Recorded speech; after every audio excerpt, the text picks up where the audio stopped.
Welcome back to Kerno EXP. In this video, which is a bit longer than normal, we go and explore Tregargus Valley, which is near St. Stephen. Let's go, folks.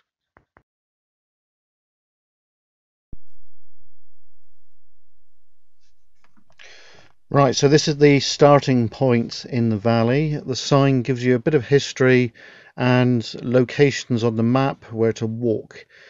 Now in a second, we'll turn to the left. There we go. So we're heading down here now. So sorry about the wobbling, folks. I recorded it on the GoPro and we're using the chest mount. One of my friends, Chris, said I look like a robot with my arms going like that. So yeah, this was a discovery day. I'd never been here before. I've known about it for a little while, but the amount of history that is in this valley is just mind-boggling. It really is. So I believe there was a water wheel in this building here. So we get the Olight out, the Olight Seeker 2 Pro, and it's an awesome torch. So if you want to get one of those, folks, I suggest probably having a look on eBay, but there's various different prices. You can probably pick one up for about 60-70 quid, which for what it is, for this sort of stuff, it's bloody ideal. So we're venturing in. Oh, spooky. Size of the granite coins in here is just unbelievable. So I think there was a line shaft in it went through here, and it was powered by the water wheel. Now in a minute we'll go to where the water went towards the wheel. So we're heading through where the line shafting was. The size of the granite in here is just unbelievable.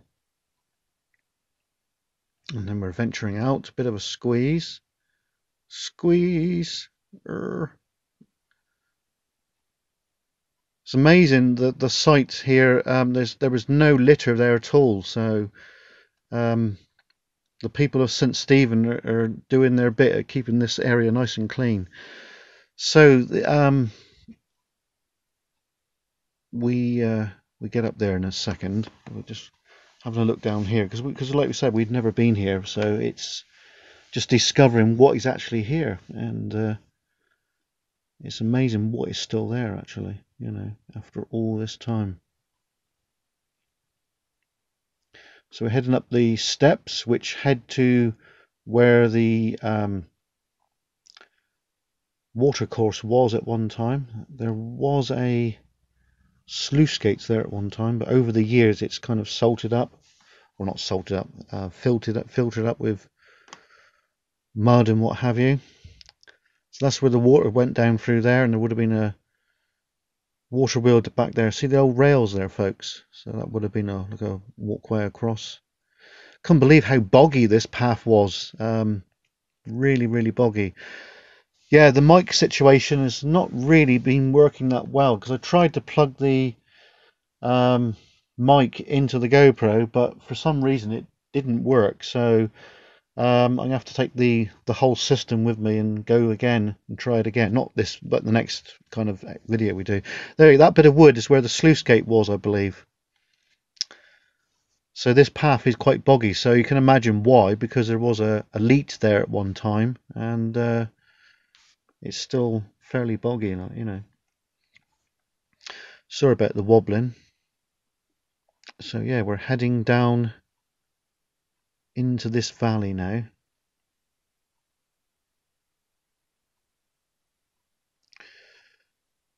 Lovely and green.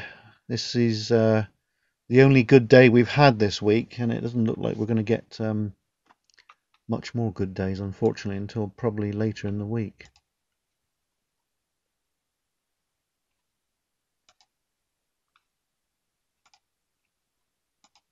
So we're multitasking at the minute. So yeah, we're walking down through the valley.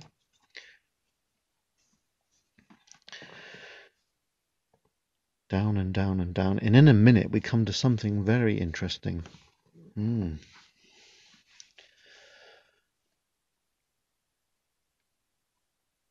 Yeah, I could have made this video a bit longer, folks, but I think 32 minutes is kind of long enough. I think when we find something a bit more interesting, we'll definitely make them longer. We do have a mine explorer coming up over the next few weeks. It'll probably be June before we can get to that. We've got all the gear. See the water here, look, that was really boggy. Couldn't believe how much bog there was there. So we went over the top of that and down through.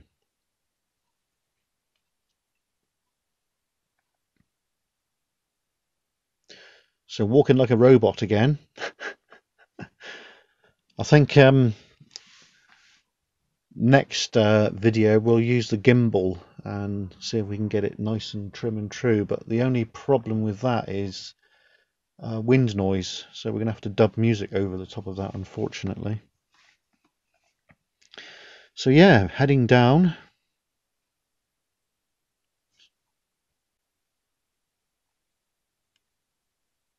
Robot boys going down that stream down there.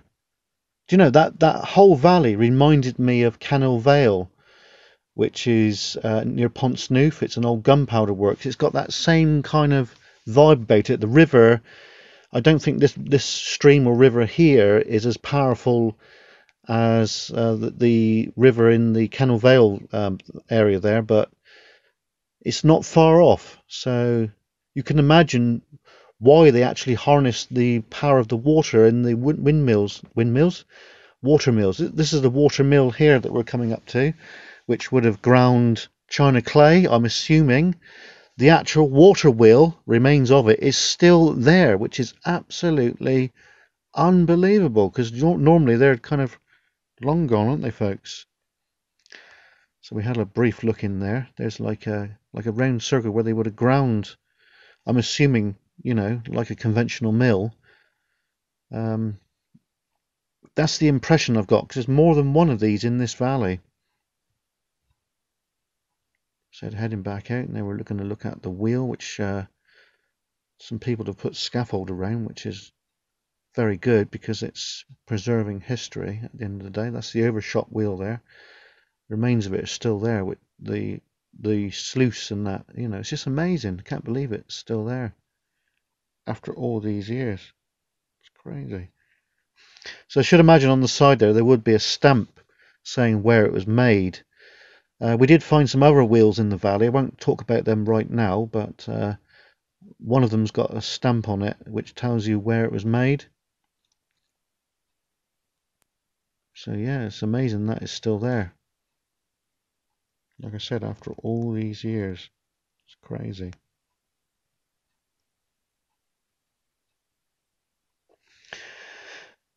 Yeah, so you can see that somebody's nicked the top of the bearings where they would have put the oil or the grease in.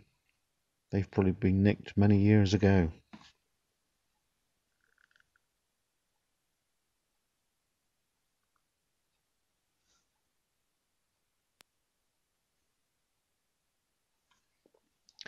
So yeah, quite a long building. There was a part underneath, but we didn't actually get to. That's where the sash window would have been. The old-fashioned sash windows we used to have, long since rotted away. Those cast pipes were probably made, could have been down my way, could have been up St Austell way. So now, later on we go up that path and my God, it was a slog. Sweating like a pig. So yeah, we're heading down.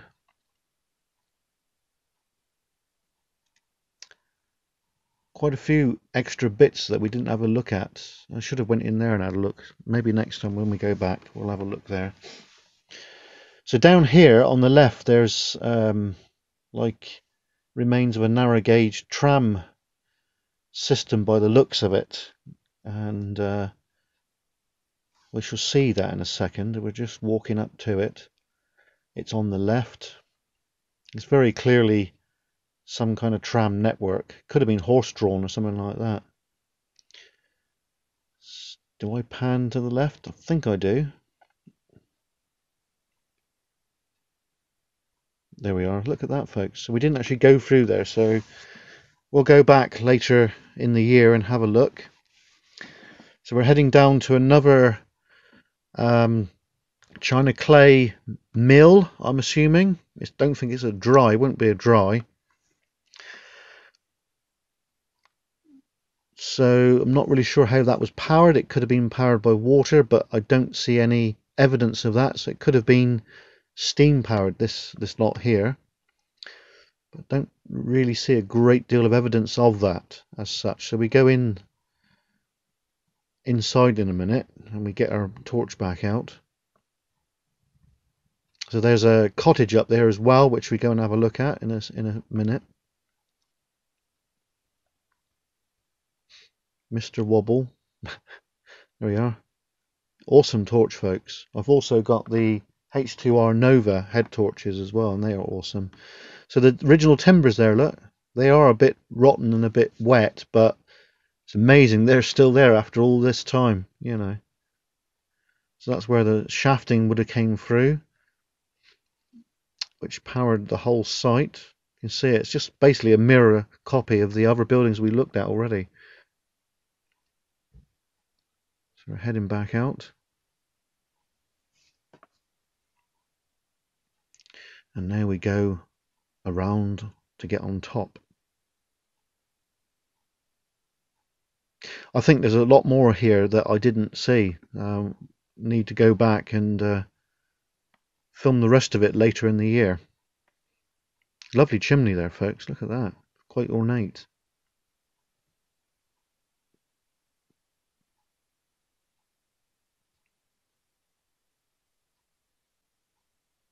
So we're heading up. Lovely pieces of granite. So we base ourselves here. We take the drone off from here later on.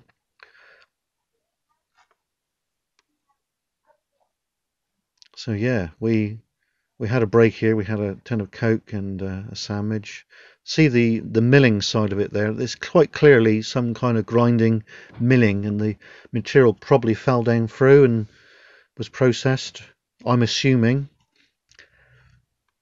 But yeah, it's amazing that all this is still here, not being robbed out and all the stone robbed away. Because local farmers and what have you, they've been doing that, not just here, but everywhere, all over Cornwall. So this is a cottage here. You can see where the original fireplace was. It might have been a Cornish range in there, possibly there. It certainly does look that kind of esque. But yet again, the Cornish range could have been on the other side there, but I'm assuming the first room we went into. So we'll turn back around and head back in. Yeah, very classic Cornish style cottage, this one. Most Cornish cottages are like that. So heading back down. Can't get over that chimney. It's very ornate for a building that was used just for work, you know. So we're further down the valley now. This is another operation which is very similar to what we've looked at already, but this one's got a chimney at the end. So I'm assuming that the end buildings here were dries, were clay dries. And what they would have done is had a fire at one end and the heat would have went through to dry the clay. And then there probably would have been a narrow gauge tram line below, which then tipped it into the wagons and then moved somewhere else for more processing. So at the end here we see the water wheel, all in situ, and some kind of grinding like we've seen in the other buildings earlier. That's my assumption. I don't really know, folks, because I'm not really keyed up on China clay, unfortunately. Tin mining, copper mining is more my expertise. So original spokes still there, that's amazing. I couldn't see anything on the flywheel at that angle, but I think we did actually go around and up. You can still see the original shafting there, look, which is amazing. That's still there. I suppose it's awkward to get it out of there, really, like the scrap man never came of. But it's nice to see that it's still there, you know. So yeah, some of the spokes have rotted away over the years. So we're heading around now, walking around.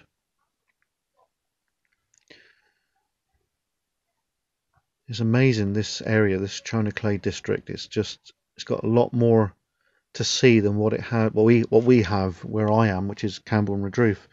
Most things have been trashed and smashed and scrapped, but around this area, it's just amazing the bits and pieces that are still there. That there concrete I stood on, that was felt hollow. So we go a bit closer in a minute.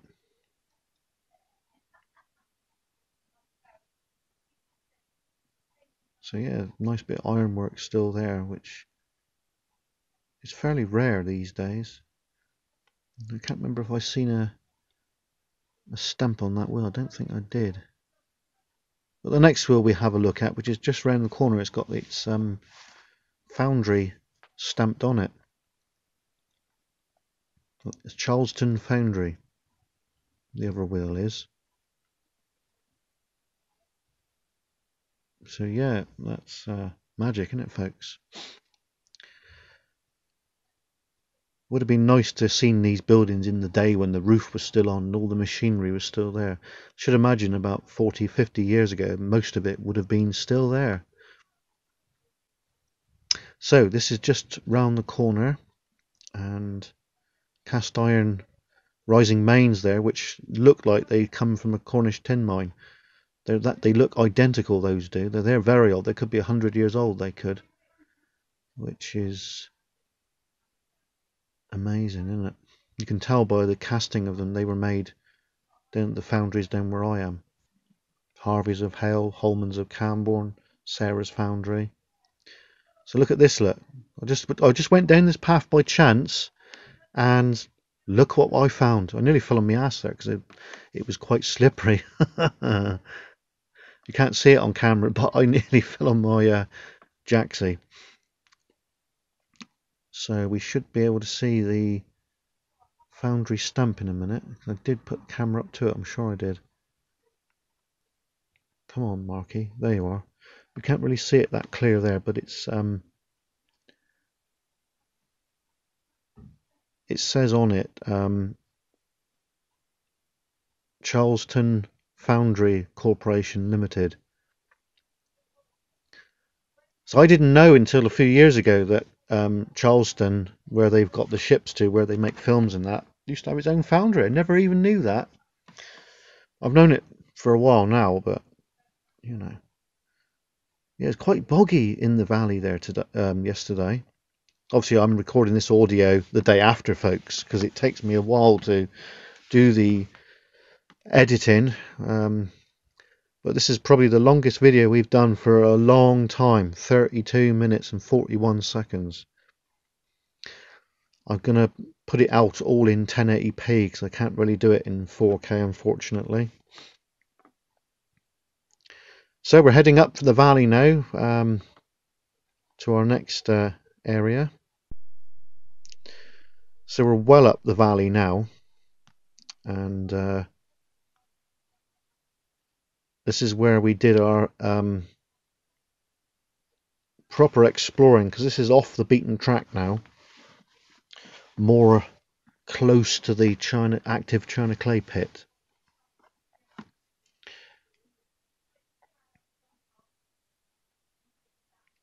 So yeah,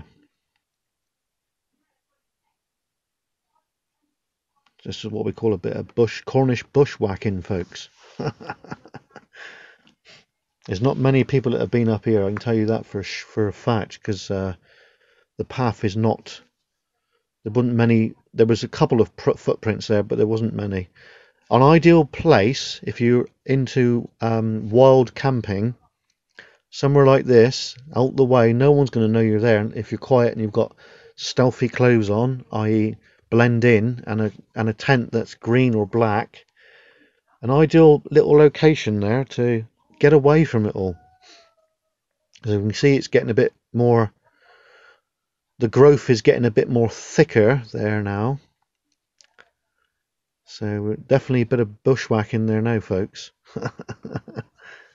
I generally wear stealthy clothes anyway because it's saved my bacon a couple of times where we've been places where we shouldn't have been.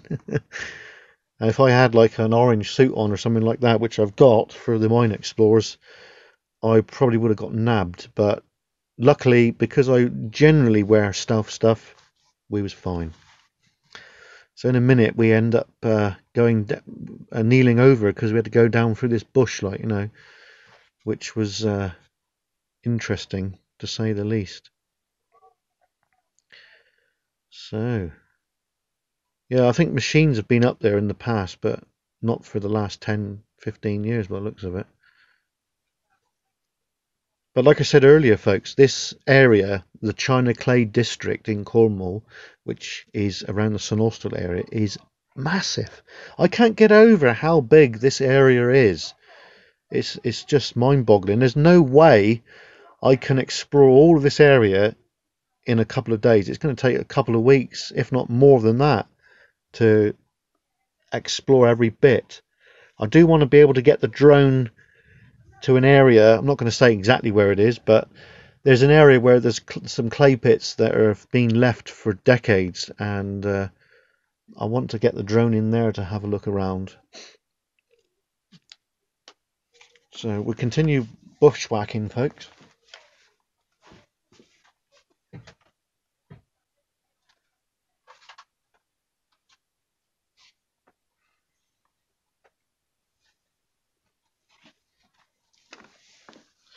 Yes, if you know where that bit of metal is, then we've put a couple of our stickers there, the green ones.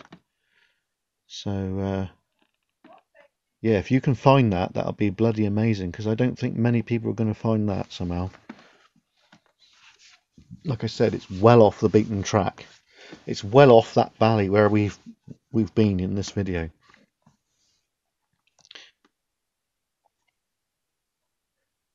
I don't tend to put our stickers around too much, folks, but places where normal people don't go, that's where I like to put them. There is a couple in the valley there, so if you do find them, then perhaps put a comment in and say I found your sticker. So there we go. We've got to bend down there and pray to the gods. I slept like a log after this explore. It's the most exercise I've done for a while. So we got through, and there wasn't anything up there. I think, to be honest, if I didn't want to get back in a hurry like I did, I probably would have bushwhacked a bit more, to be fair. But yeah, the main tool we use for finding new locations, as you may know, is Google Maps, and Google Maps has come up trumps with a few locations. But the thing is, you can't beat actually physically getting out there. Like my mate Chris was saying recently, he said you need to get out there to explore, because some of these locations you can't see them from Google Maps because they're overgrown and what have you. So yeah, we had to take the rucks off there. We always carry a first aid kit with us, folks, a drink and some sandwiches, a multi-tool, torches, and the drone and camera equipment. So we've always got that gear with us. Be prepared is my motto, because I was in the Scouts, folks, so you know, that kind of made me aware that you've got to have fail-safe stuff with you just in case it all goes pear-shaped. Be prepared, folks. Don't take risks, especially with like if you cut yourself or anything like that. First aid kit, have it with you just in case. Common sense at the end of the day.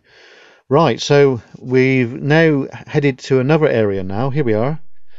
This was actually built by Imery's China Clay company that own the site now. And I think they were testing the water. This is what this is for. We found this by chance, and there's an old ladder there, as you can see. So it looks like they've been testing the water here for many, many years. You can see that there's like a rubber or whatever it is pipe on the side there, and there's like a concrete wall there. So this has been looked after on and off for decades. So yeah, this is all new. This is. It was pretty brand new wood and what have you. So yeah, so we head back, and then we go to this like tiny little like concrete tank, I think it is. So we're near to the drone bit now. Hope you've enjoyed so far. Don't forget, if you have enjoyed this video, because this has taken a bit of effort to do this one, please like it. It doesn't cost you anything to like it. It doesn't cost you anything to subscribe to my channel. So we'll see you at the end bit. Cheers for now.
Well, there we are, folks. I hope you enjoyed. We'll be back again in a couple of days. If you do go to the area, try and search out our green stickers. They're there hidden in the valley. So, until the next video, don't forget to like and subscribe. It is for free, and we'll see you very soon indeed. Cheers and gone until then, folks.